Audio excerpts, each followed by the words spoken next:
Y vamos a iniciar, como siempre, con lo que va a ser el tema central, el argumento central de la mañana de hoy al respecto de la deuda. Aunque la deuda no es algo prohibido en la Biblia, sí tenemos un llamado a recurrir a ella con sabiduría y no para subsidiar nuestros pecados. Vamos a leer eso de nuevo.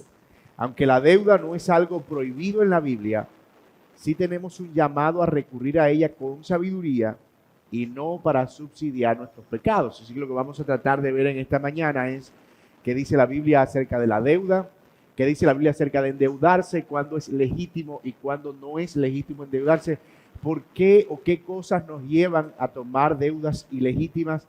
Y la próxima clase nos vamos a dedicar a ver qué dice la Biblia acerca de cómo podemos lidiar con lo que nos lleva a endeudarnos.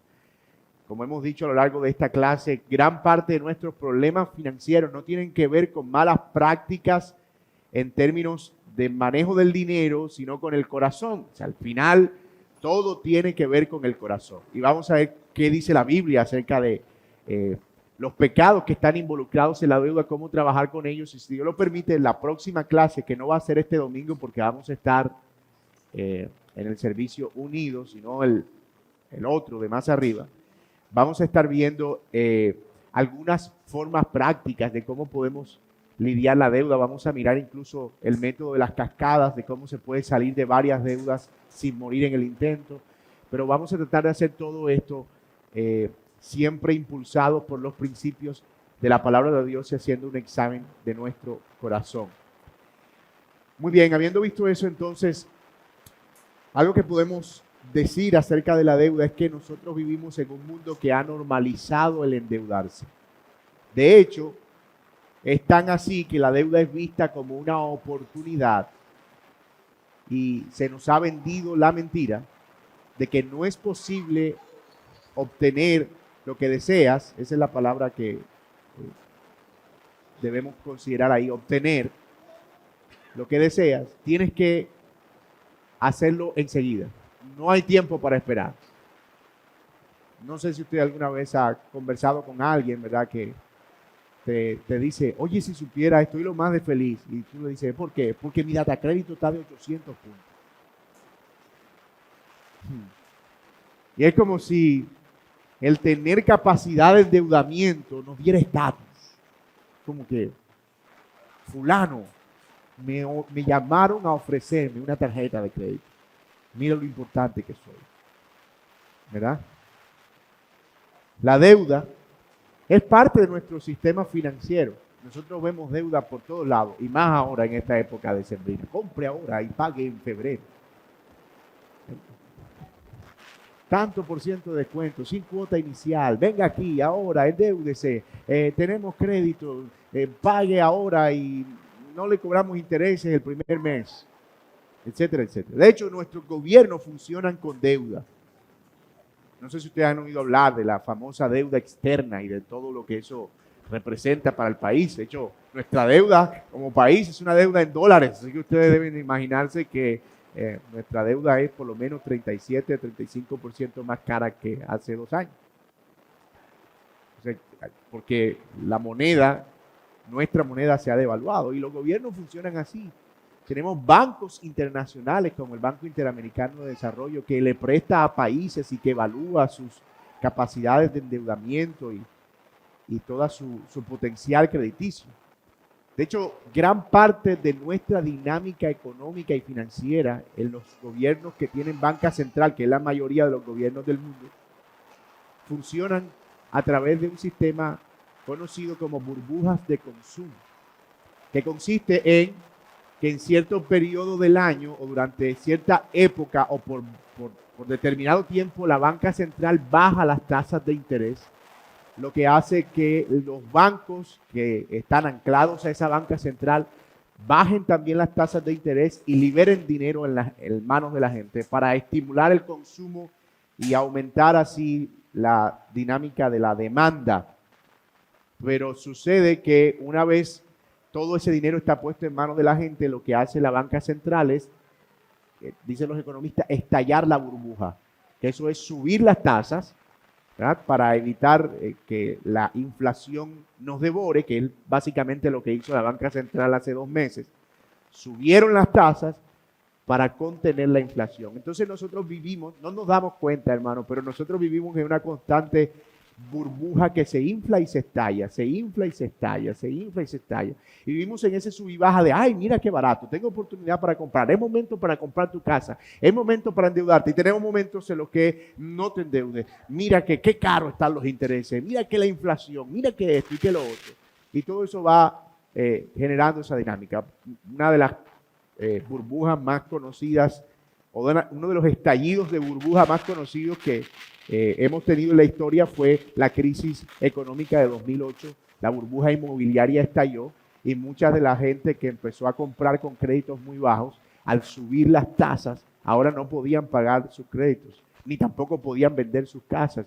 Habían perdido todo lo que habían invertido básicamente en bienes raíces, porque la dinámica económica del mercado para lidiar con el tema de la deuda había subido las tasas de interés. Entonces, esto no es algo ajeno. Nosotros estamos moviéndonos con deuda por todos lados. De hecho, yo he conversado con personas que te dicen con cierto aire de resignación, lo que pasa es que ahora si uno no se endeuda no obtiene nada. Y es como una forma de justificar el hecho de que hay que endeudarse necesariamente, obligatoriamente para absolutamente todo.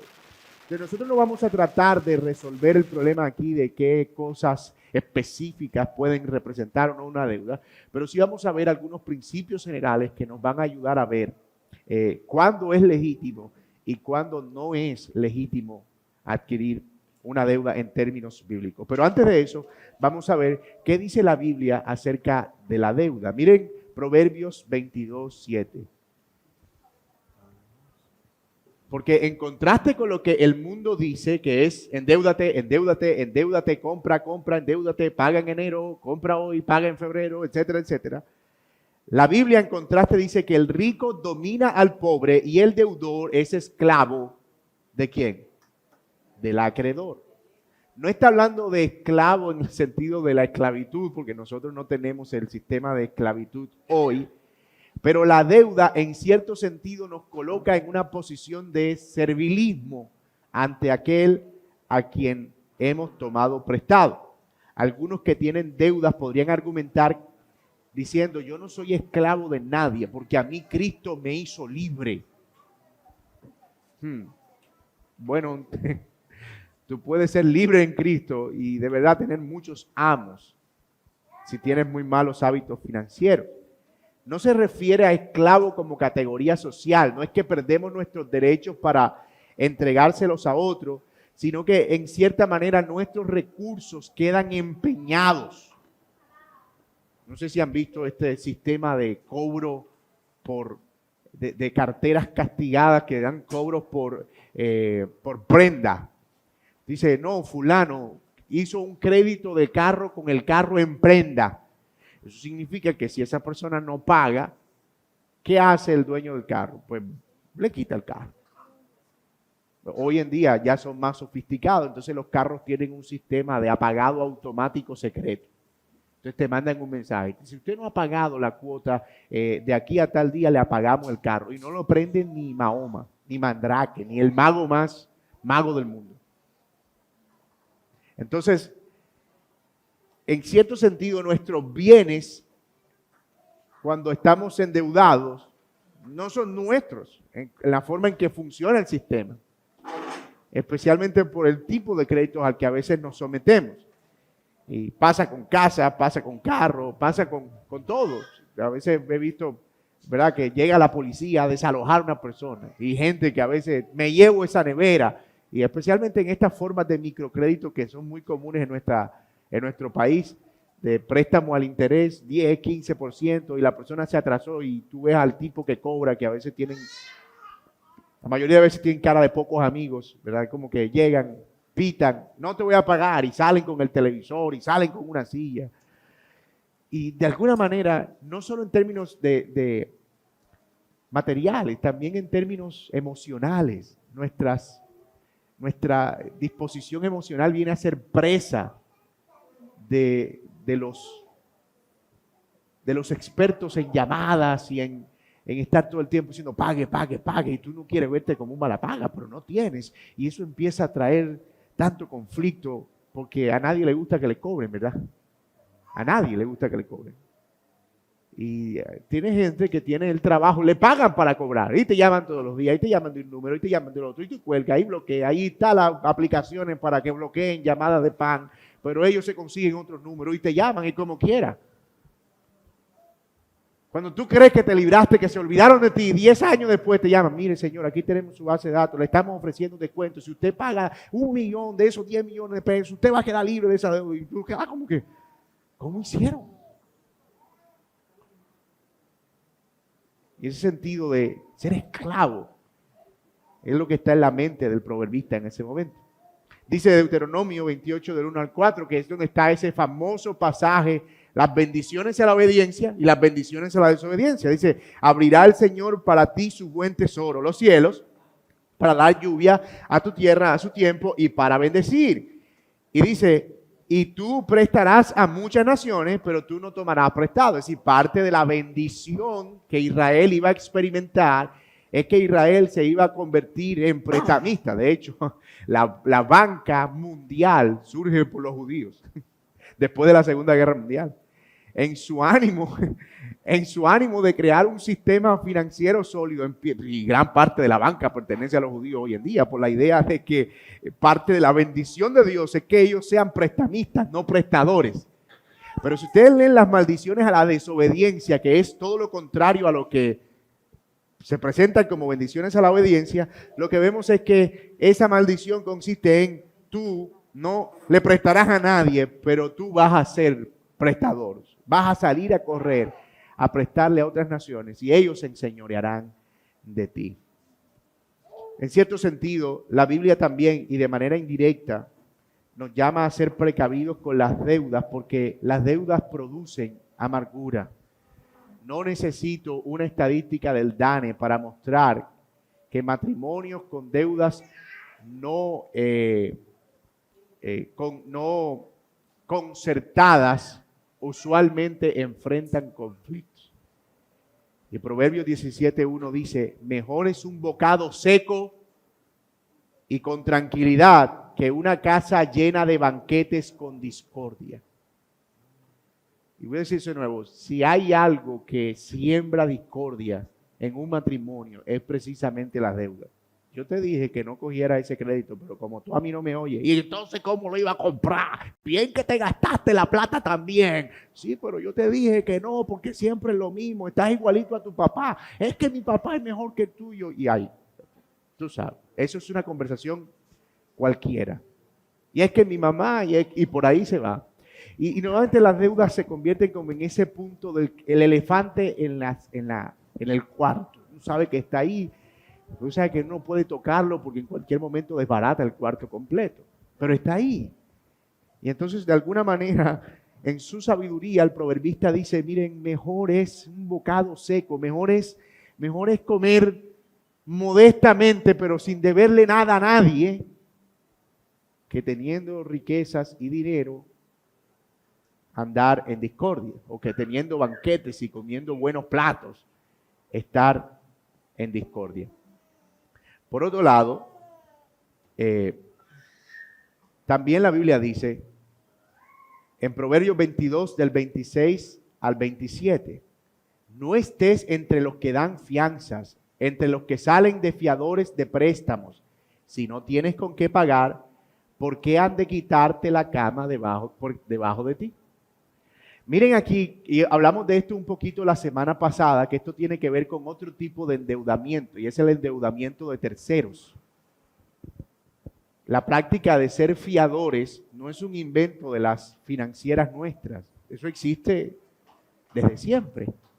Y eso es una manera de endeudarnos y a veces no somos conscientes que nos estamos endeudando. Cuando usted sale de fiador por una persona, usted está tomando la deuda de esa persona. Y usted le está diciendo a esa persona, si tú no pagas, yo pago. Ahora, usted me va a decir, no, yo no le estoy diciendo eso. Sí, le está diciendo eso cuando firma. No, pero es que así no es. Él me dijo que era un favor. No, es que el favor consiste en eso. Y de hecho, en las centrales de riesgo, tú apareces como una persona que tiene una deuda. Sí, pero yo no cogí el electrodoméstico, eso no fue mío. Yo te estoy diciendo que la deuda es como si fuera tuya. Y está prohibiendo allí la Biblia que seamos fiadores. No en un sentido, lo que está haciendo es diciéndonos, si vas a salir de fiador, sé consciente que esa deuda es tuya. Si a quien le saliste de fiador no paga, paga con gozo. ¿Por qué? Porque tú dijiste que ibas a ser fiador de esa persona. Ahora, si no tienes con qué pagar, entonces sé honesto. Mira, mi hermano, yo no tengo para pagar ese monto. Si tú te caes, yo no puedo responder. Y tú sabes, mucha gente que se ofende cuando uno le dice que no va a ser fiador. Ah, ese es el problema, para eso está uno en esa iglesia, gente egoísta, gente que no comparte. No, es que es verdad, tú tienes una cuota de 300,000 pesos y a mí 300, por poner un dicho, 300,000 pesos ahora me descuadran completamente mi finanza. No, pero tú tienes buena crédito y usted sí es pesimista, eso no va a pasar. Yo no sé. Tú puedes salir de aquí, te atropella una moto y te fractura una pierna y te quedaste sin trabajo. Tú no, es que no quieras pagar, es que puede pasar cualquier cosa. Y yo no estoy para responder por cualquier cosa en este momento. Entonces también tener cuidado con ese tipo de deudas que tienen que ver con deudas tercerizadas. Si usted va a ser fiador, ojalá sea consciente de que eso tiene que implicar una revisión de finanzas y decir, ok, espérate mi hermano, déjame analizar, yo miro a ver si el monto que tú estás prestando y también en este caso la cuota es algo que yo pueda pagar en el caso de que tú no puedas. ¿Verdad? Pero no todo es prohibitivo en el sentido de lo que la Biblia dice. Porque por otro lado, por eso el texto ahí aparece en verde, ¿verdad? Salmo 37, 21 dice, el impío pide prestado y no paga, pero el justo es compasivo y da. O sea, él está diciendo, la deuda en cierto sentido puede llegar a ser en algún momento un recurso. Es de impíos no pagar la deuda, pero es de piadosos pagarlas. Voy a leer eso de nuevo. El impío pide prestado y no paga, pero el justo es que compasivo y da. Hay personas que, yo no espero que sea un creyente, ¿verdad? Pero hay personas que tienen eso como una práctica. Van por ahí recolectando cédulas y buscan datos y sacan créditos escondidos y falsifican vidas crediticias y luego desaparecen. ¿Ah? Eso es una maldad, es una impiedad, es lo que dice el texto. Hacer un préstamo con la intención de no pagarlo, eso está mal. Escuchaba a alguien decir el otro día, voy a hacerme un crédito con el ICETEX y espero que gane un presidente para que lo quite y me libro la deuda. Parece que la jugada le salió.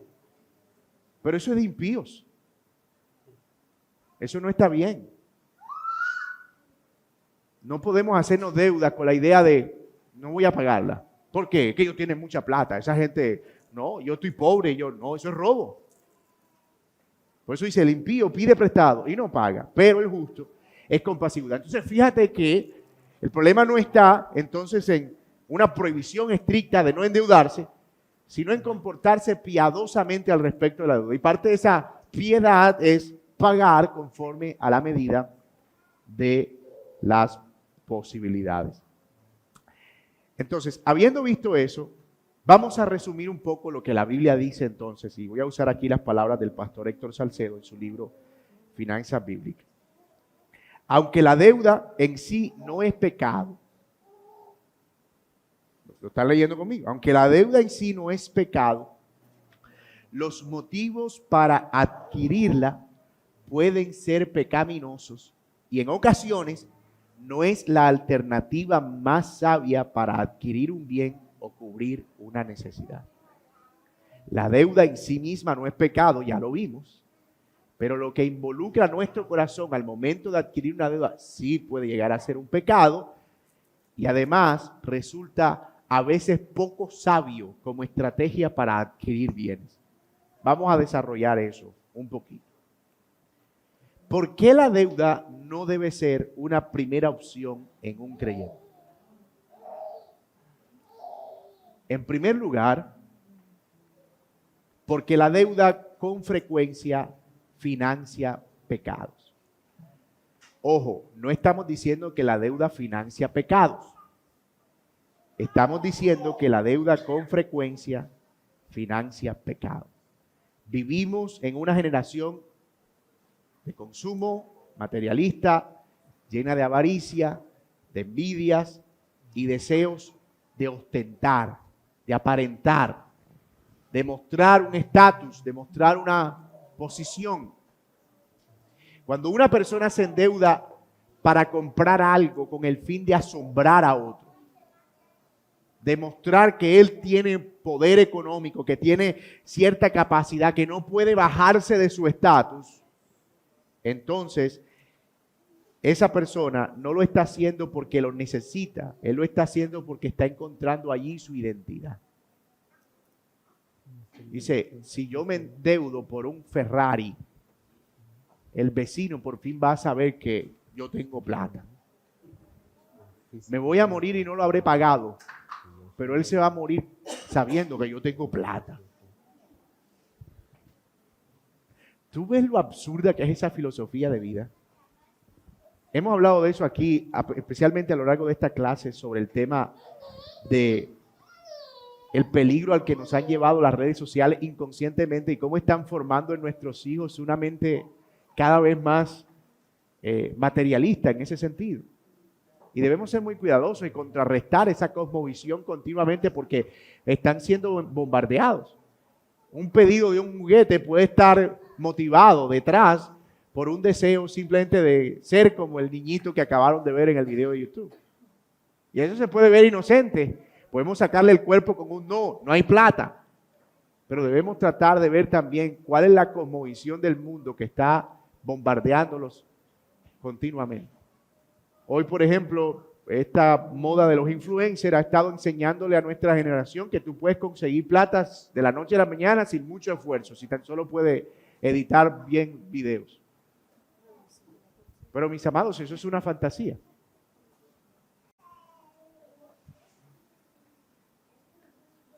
Nosotros cubrimos nuestras necesidades con trabajo y trabajo duro. Y convertir eso como en el estándar de vida. Y yo he podido ver videos de que se sube un helicóptero y tiran billetes de arriba y el otro se va para Dubái y el otro se llora y se seca las lágrimas con fajos de dólares. Y dice, quiero ser influencer, yo quiero eso, yo quiero esa camiseta, yo quiero ese... Y entonces se endeudan por llenar ese estándar, por cumplir esa medida. Yo he ido a almacenes donde yo estoy haciendo la fila para pagar y está una señora ahí fajada. Esto, y esto, y esto. ¿Con qué paga? Con tarjeta. ¿Cuántas cotas? Pónmelo a 34.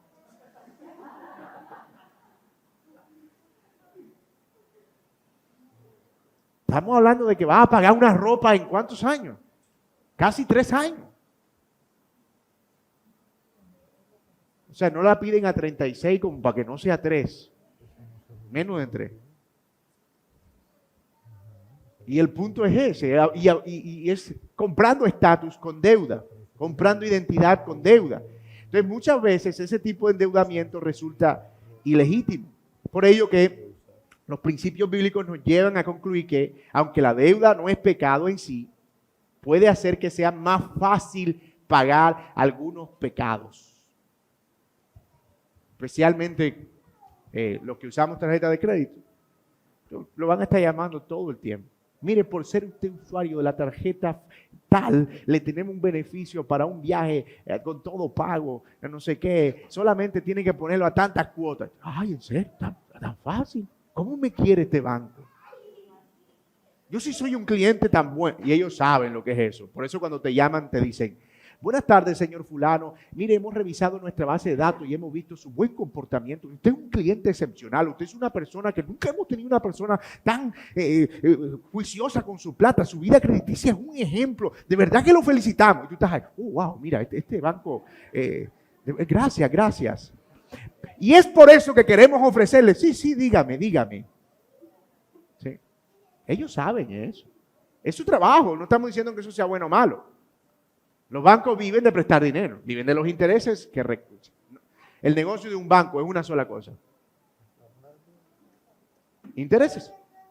Por eso existe un banco. Ellos cobran a veces por guardar ciertas cosas, pero existe para eso.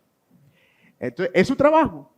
Y muchas veces nosotros vemos simplemente en la deuda la posibilidad de subsidiar pecado, lo cual obviamente no es lo que Dios quiere para nuestra vida. Segundo lugar, a veces, note que, y me encanta este lenguaje porque no es un lenguaje como que absolutista. No, es que allá dijeron que la deuda no es lo más sabio. No, ojo, a veces la deuda no es lo más sabio porque se basa en suposiciones sobre el futuro. ¿Se acuerdan del pasaje de Santiago 4 que dice, hay de los que dicen mañana voy, traficaré, negociaré, compraré, etcétera, etcétera? Y Santiago dice, tú sí eres necio. En lugar de eso, tú deberías decir, si Dios quiere. Ojo, y no es solo usar la muletilla, porque hay gente que dice, oye, mañana me voy a sacar. Y entonces la esposa se queda mirándolo como, si Dios quiere. Ya lo dije, si Dios quiere. No es si lo dices, es si realmente estás consciente de que Dios está en control del futuro. Entonces la mayoría de veces hacemos deudas pensando en pagarlas con dinero que no tenemos. Voy a hacer esa deuda. Oye esto. Cualquier parecido con la realidad es pura conciencia. Voy a hacer esa deuda, la voy a poner a 12 meses, pero yo voy a salir en 4. La voy a sacar en 4 para salir rápido. ¿Y cómo? No, porque me va a llegar la plata del bono y me va a llegar la plata de... Y tú sabes que mi tía me dijo que me voy a coger eso y salimos de eso rápido y nos ahorramos los intereses. Sí. Resulta que el que te iba a dar el bono se murió porque tú no tienes control del futuro. La tía que te iba a dar lo que te iba a dar se lo dio al hijo porque el hijo se puso bravo porque se lo iba a dar a ti. Y la prima llegó mucha, con carta de despido debajo. Y los 12 meses se convierten en 24, los 24 en 36, los 36 en llanto, el llanto en bloqueo de teléfono, el bloqueo de teléfono en cambio de SIM y el cambio de SIM en mudarse, huyendo de la deuda que iba a pagar en 4 meses.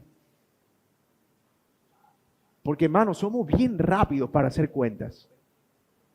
Esto lo vamos a ver en la siguiente clase sobre la deuda, pero cuando usted vaya a hacer un crédito, tómese el trabajo de sentarse y pídale a quien se lo está haciendo una tabla de amortización. Si usted no sabe qué es, no importa, usted no tiene por qué saberlo. Dígale, ¿me puedes hacer la amortización de ese crédito? Para que usted sepa cuánto tiene que pagar cada mes. Para que usted pueda ver, espérate, el mes de octubre me toca pagar tanto, pero yo ese mes voy a tener esto, y me va a quedar complicado. Incluso, de ser posible, pregúntele cuánto queda pagando al final, después de todo. Obviamente la persona se va a rehusar a darle ese dato, le va a decir, no, en realidad esos son 300 pesos diarios. O sea, va a tratar de hacer que el monto en su mente sea el menor posible. Mire, pague eso, en realidad son, si hace cuenta, son 10,000 pesos al día. Y dice, no, 10,000 pesos al día yo lo pago. No, pero claro, 10,000 pesos diarios, eso no es nada, son 2 gaseosas.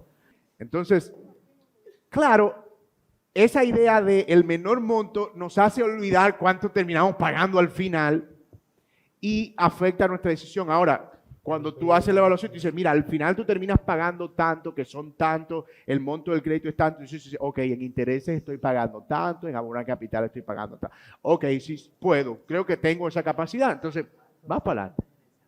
Pero a veces, hermano, ni siquiera se nos pasa por la cabeza porque lo que tenemos en ese momento es la facilidad de comprar.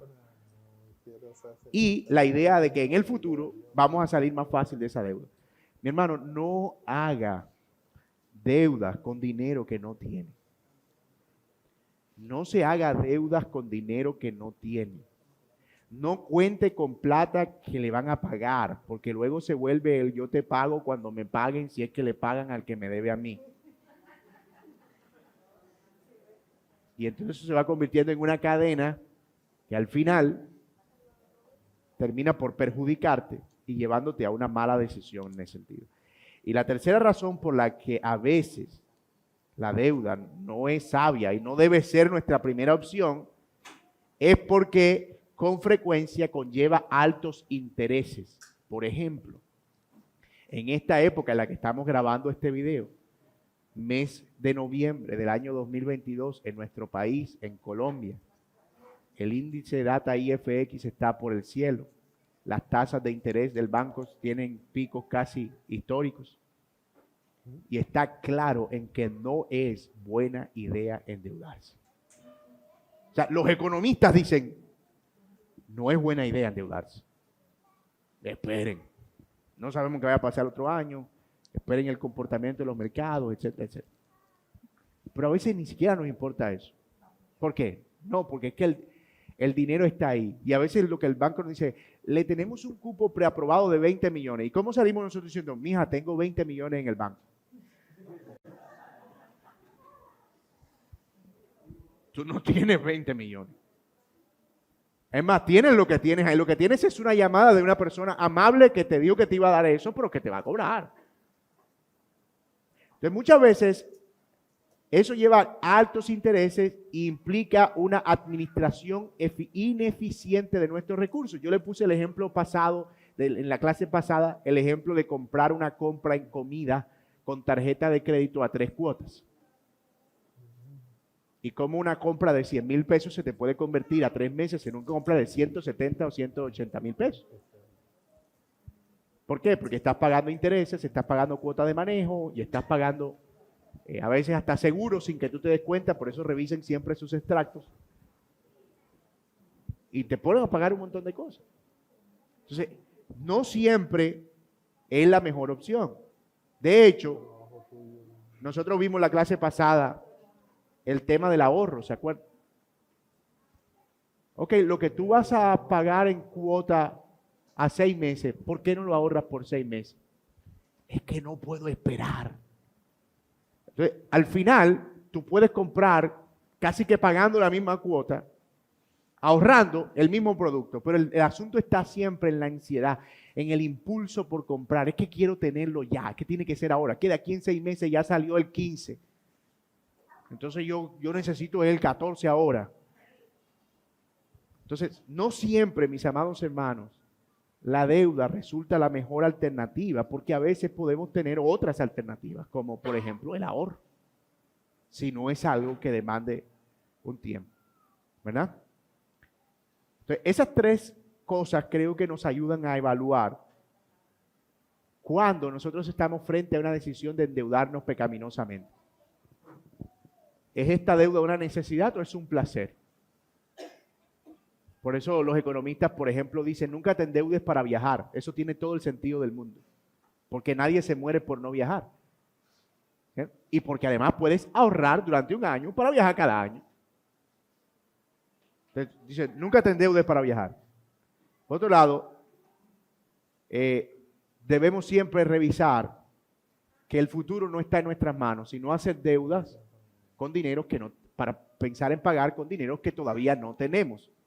Y tercero, a veces no resulta sabio porque siempre hay otras alternativas que nos permiten tener menores consecuencias más eficientes en cuanto al manejo financiero. Ahora bien, ¿cuándo sí y cuándo no? Entonces podemos tener una deuda. Noten que ahí tenemos como una especie de semáforo, ¿verdad? En el que mostramos 3 instancias en las que es legítimo obtener una deuda y cuando no es legítimo obtener una deuda y cuando es revisable obtener una deuda. O sea, es posible haciendo un ejercicio sabio. La primera tiene que ver con el exceso de gastos y eso está en rojo, ¿cierto? Se trata de personas cuyos gastos, por las razones que sea, son recurrentes, mayores a sus ingresos. Ante dicha situación, en lugar de tomar la decisión necesaria para equilibrar su presupuesto, recurren a más deuda y más deuda y más deuda. O sea, ellos no quieren reducir el consumo ni reducir el gasto. Ellos quieren seguir subsidiando su propio estilo de vida, no admiten que las circunstancias cambiaron, entonces para no perder ese estatus, entonces recurren a la deuda para seguir subsidiando algo que es innecesario, es inviable. No se puede subsidiar nuestros gastos en exceso con deuda, porque eso es un abismo que llama a otro abismo. Bueno, lo voy a decir en el lenguaje en que se lo han dicho usted muchas veces. Eso es un hueco, abrir un hueco para tapar otro hueco. Entonces, se trata de gastos necesarios, como por ejemplo, y eso nos ayuda a evaluar cuando tenemos, por ejemplo, asuntos imprevistos, una enfermedad, un accidente, son cosas que surgieron y hay que hacerlo. Si se trata de ese tipo, eso cae en otra categoría. Mira, yo no tengo ahora, pero eso hay que cubrirlo como quiera, no me voy a morir.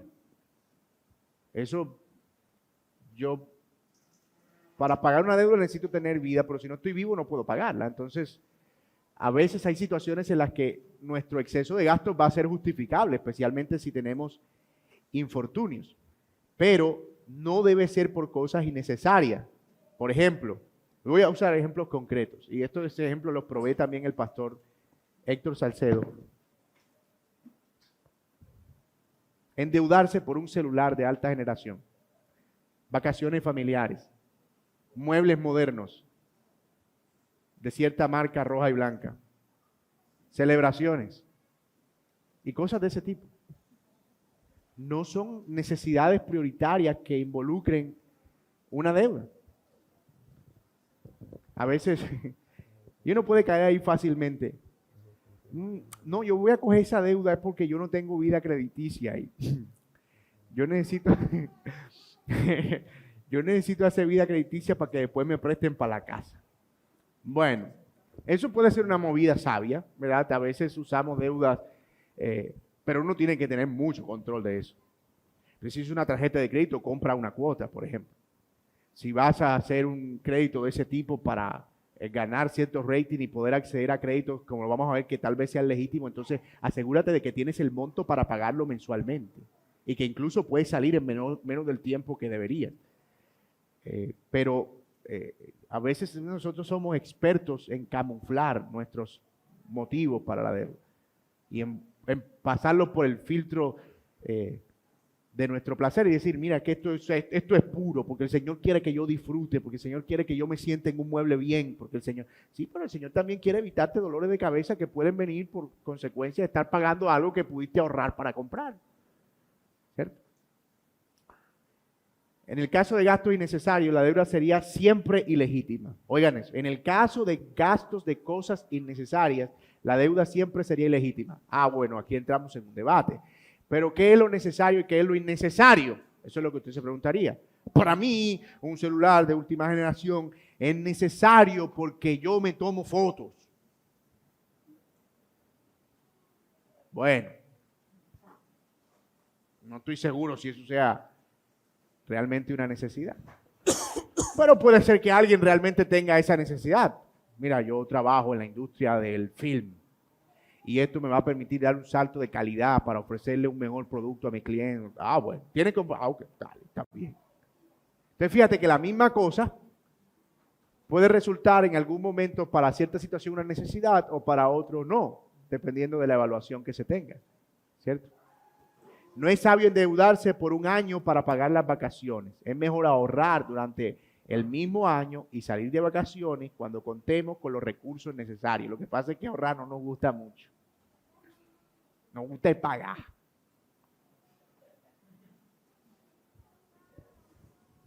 Eso de ahorrar no me gusta. A mí me gusta es que me llamen, me gusta es pagar. Ustedes ven que el problema está en el chip realmente. O sea, es un tema no es ni siquiera financiero, es un tema como decíamos en principio, del corazón, de cómo estamos cambiando nuestra percepción, nuestra dinámica. Necesito ser realista con mi economía y endeudarme con algo que no necesito es un mal testimonio de mi mayordomía. Por otro lado, hay compras significativas, esas están ennaranjadas, que son compras que ameritan una evaluación para una deuda. Aquí estamos hablando, voy a ir un poquito más rápido, de grandes inversiones. Por ejemplo, una casa. Entonces yo pago, qué sé yo, 800, 1 millón de arriendo, pero tengo la posibilidad de hacer un crédito hipotecario a tantos años. Entonces, que voy a pagar la cuota que es menor que el arriendo, pero que me queda. Y de hecho, lo que ganó cuando termine el crédito en revaluación es razonable en comparación con los créditos, con los intereses que pagué. Esos son bienes que en cierta manera justifican una deuda. Siempre que se haga una evaluación correcta. No vas a hacer un crédito hipotecario para pagar una cuota que no está al alcance de tus recursos. Eso sería una falta de sabiduría, ¿verdad? El tema del vehículo, por ejemplo. Cualquier vehículo, pues una motocicleta, un carro, lo que sea. Mira, yo me muevo y en transporte me estoy gastando al mes tanto, ¿verdad? Y en viajes y en cosas de este tipo que tengo que hacer, tal vez por mi trabajo, por lo que sea. Y yo puedo disponer de este recurso. Para eso, el carro me queda, luego lo libro y creo que puedo saldar algo en el caso de que sea necesario. O si no, pues sigue siendo mi herramienta como quiera. Entonces yo hago una evaluación. ¿Dónde involucraría pecado allí? Bueno, no, lo que pasa es que yo quiero comprarme un Lamborghini para ir a la quinta. ¿Cierto? Ya ahí tenemos un problema. Pues tú lo que estás, ya ahí tú, no, pasa que tengo un problema para moverme en la ciudad y yo necesito una Toyota de esa que tienen la llanta como de 1 metro de alto, ¿sí? Que no puedes ni parquearte. Pues cada quien tiene sus necesidades, porque alguien puede decir, no, lo que pasa es que yo tengo una finca con 55,000 cabezas de ganado y para yo entrar necesito una 4x4 porque ningún carro... ok. No, que yo trabajo en la construcción y necesito un carro fuerte que me permita... Perfecto. Incluso de acuerdo a la misma dinámica del trabajo, ¿verdad? Hay personas que dicen, mira, yo creo que necesito por lo menos un vehículo que esté a la medida a la altura de mi capacidad económica, al margen de mis recursos. Y de eso es de lo que se trata. Vivimos una clase de eso, de cómo debemos vivir nosotros en la medida de nuestros recursos, de nuestras capacidades. Para invertir en un negocio, por ejemplo. A veces empezar un negocio requiere que tú tengas un capital de inicio. Entonces tú haces tu cuenta, te dicen, este negocio yo calculo que voy a pérdidas por el primer año. Pero a partir de allí yo creo que puedo empezar a producir y generar lo suficiente y creo que el negocio puede ir ok, eso está bien. Entonces tú haces la deuda y entonces el mismo negocio lo paga, hiciste tu ejercicio, perfecto. Entonces fíjense que hay compras que son significativas que permiten que haya cierto margen para ese tipo de endeudamiento. Ahora bien, hay un tercer punto que tiene que ver con las situaciones imprevistas. Eso sí, ¿qué podemos hacer? Cuando hablamos de situaciones imprevistas, estamos hablando puede ser alguna situación de salud, como ya mencionamos, gastos de accidentes, a veces la situación de tener que cubrir por causa de muerte de un ser querido, y no tenemos en ese momento porque acabamos de gastar los ahorros que teníamos para eso, ¿verdad? Entonces, el hecho incluso de quedar sin trabajo súbitamente, quedé cesante por un tiempo. ¿Ah? Hoy en día hay mecanismos de protección para eso, donde se les provee cierto subsidio y cierto alivio a personas cesantes, pero en el caso de que no, mientras yo consigo algo, yo tengo que buscar cómo voy a comer. Tal vez puedo recurrir a un familiar y ahí es donde empiezan los círculos relacionales a funcionar. Si yo estoy sin trabajo, lo último que quiero es una tarjeta de crédito. A menos que sepa que voy a empezar a devengar pronto. Pero si no, yo empiezo a buscar los círculos familiares, a tratar de encontrar recursos que me permitan pagar con cierta tolerancia de tiempo y, si fuera posible, tal vez con un interés mínimo o sin interés. ¿Quedé sin trabajo? Hay que hacer algo, ¿cierto? Entonces, esas cosas hay que hacerlas sí o sí. Se enfermó el hijo y no tenemos cómo encarar esa enfermedad. hay que hacerlo.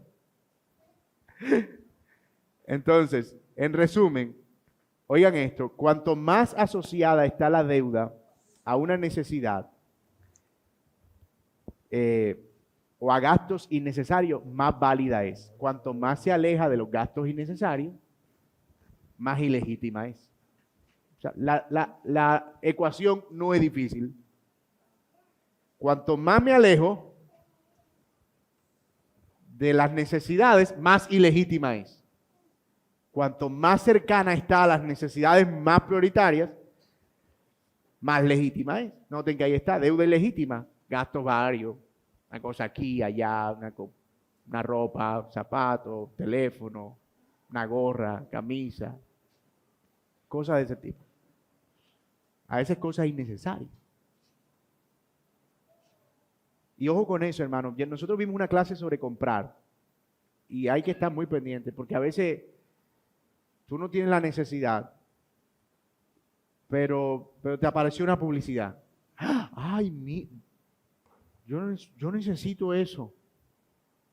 Y la verdad es que no lo necesita, pero en ese momento se crea como esa cosa yo creo que lo mencionaba en la clase pasada, que es como ir a Dollar City. O sea, tú dices, voy a entrar a ver.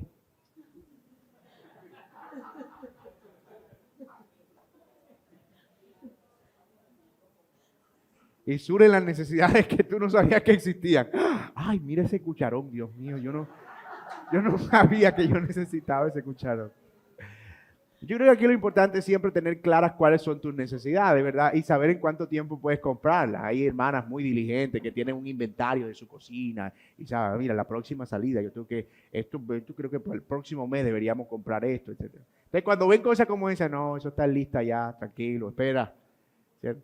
Entonces, siempre como que tratar de tener nuestros gastos categorizados y poder identificar cuándo estoy frente a una necesidad y cuándo estoy frente a un deseo. Por otro lado, ahí tenemos el tema de la casa, el carro, un negocio y las situaciones imprevistas que son cosas que no podemos evitar, desempleo, salud, un accidente, es decir, son cosas que no podemos evadir y nos toca enfrentar. Vamos a dejar allí porque no quiero tener lo que vamos a ver, no quiero tener que ir rápido con el siguiente tema. Entonces, en la próxima clase vamos a ver qué cosas pueden estar contribuyendo a una mala deuda. Vamos a ver cuál es el ciclo de la deuda, es decir, cómo esas cosas se relacionan entre sí. Y finalmente vamos a ver algunos principios de cómo podemos salir de las deudas. Yo le tengo un secreto. Pagando.